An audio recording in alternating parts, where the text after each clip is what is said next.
वर्ग नवम के लिए संस्कृत कक्षा में पंचमा पाठ। आज मैंने यही कक्षा में भी पढ़ाया था, इसलिए ऑनलाइन ये भी श्लोकी दे रहा हूँ। वृतम यत्नेन संरक्षित वित्तमेति च याति च अक्षीणो वित्ततः क्षीणो वृत्तस्तु हतो हतः।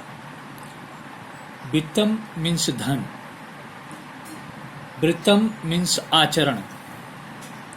वित्तम मीन्स धन, वृत्तम मीन्स आचरण, चरित्र। अक्षीण नष्ट नहीं होता, क्षीण नष्ट होना, वृत्ततः आचरण से, हतः नष्ट हो जाने पर, एति आता है, याति जाता है, संरक्षित रक्षा करनी चाहिए, यत्न पूर्वक। अपने आचरण की यत्न पूर्वक रक्षा करनी चाहिए, अपने आचरण की यत्न पूर्वक रक्षा करनी चाहिए, क्योंकि धन तो आता है और चला जाता है। वित्तम एति चौ याति चौ, धन तो आता है और चला जाता है।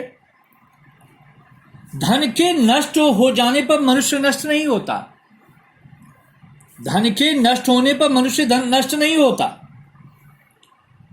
आचरण के नष्ट होने से मनुष्य भी नष्ट हो जाता है। फिर से एक बार इसे समझ ले।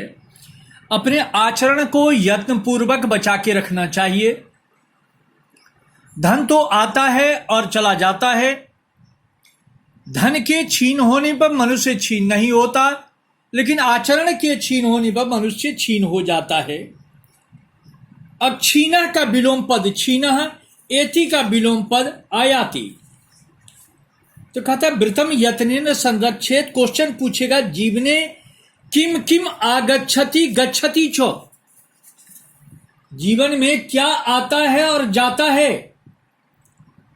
तो वित्तम, जीवने किम आगच्छति गच्छति चो, तो वित्तम। वित्तता छीना कीदृशा भवति, वित्तता छीना अक्षीणा भवति। पूर्ण वाक्य में पूछेगा, मनुष्य कदा अक्षीणा एव तिष्ठति, मनुष्य कब अक्षीण रहता है। वित्तता छीना मनुष्य अच्छीना एव तिष्ठति। धन के छीन होने में मनुष्य छीन नहीं होता। अब भाषिक कार्य में पूछेगा कि संरक्षित इति क्रियापद से कर्तृपदम किम। श्लोक याद करने की आवश्यकता नहीं, ना इसे सरलार्थ की याद करने की आवश्यकता है, इसे आप केवल पढ़ें। संरक्षित क्रियापद से कर्तृपदम कर्म पदम किम, तो वित्तम, वृत्तम आचरण। आयाति क्रियापद से विपर्य पद, आयाति जो क्रिया है उसका अपोजिट क्या है, तो याति। आचरणम के लिए समानार्थक शब्द क्या है, तो वृत्तम। इस प्रकार इस श्लोक का अर्थ हुआ, अपने आचरण को यत्न पूर्वक बचा कर रखना चाहिए। धन तो आता है चला जाता है, धन के छीन होने पर मनुष्य छीन नहीं होता, लेकिन आचरण के छीन होने पर मनुष्य मरा हुआ होता है। श्लोक संख्या 2। श्रूयताम धर्म सर्वस्व श्रुत्वा चैव अवधार्यताम आत्मनः प्रतिकूलानि परेशान न समाचरेत्। विदुर नीति से लिया गया है।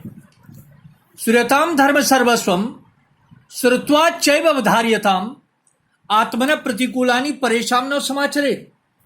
श्रूयताम मन सुनो, धर्म सर्वस्वम धर्म के तत्व को, श्रुत्वा सुनकर, अवधार्यताम धारण करो, आत्मन अपनी आत्मा के, प्रतिकूल विपरीत, परेशान दूसरों के प्रति, समाचरित आचरण नहीं करना चाहिए। धर्म के तत्व को सुनो और सुन के धारण करो। धर्म के तत्व को सुनो और सुन के धारण करो। अपने से प्रतिकूल व्यवहार का आचरण दूसरों के प्रति कभी नहीं करना चाहिए। जो व्यवहार आपको लिए पसंद नहीं है वो दूसरों के लिए भी नहीं करना चाहिए। सभी के धर्मों को सुनो, सुनकर उसे ग्रहण करो। अपनी आत्मा के प्रतिकूल किसी के साथ आचरण नहीं करना चाहिए। इस श्लोक का अर्थ हुआ। अब इससे क्वेश्चन आएगा, किम श्रुत्वा अवधार्यताम, तो धर्म सर्वस्वम। श्रुत्वा किम कर्तव्यम अवधार्यताम, अस्माभि किम न समाचरेत्, अस्माभि आत्मनः प्रतिकूलानि न समाचरेत्। आचरणम कर्तव्यम का पर्यावाची समाचरेत्। अवधारिताम इति क्रियापदस्य कर्मपद धर्म सर्वस्वम। अनुकूलानि इति पदस्य विपर्याय प्रतिकूलानि। इसी प्रकार श्लोक संख्या 2 का सल्लार समाप्त हुआ। इससे जो संबंधित प्रश्न होंगे वो समाप्त हुआ।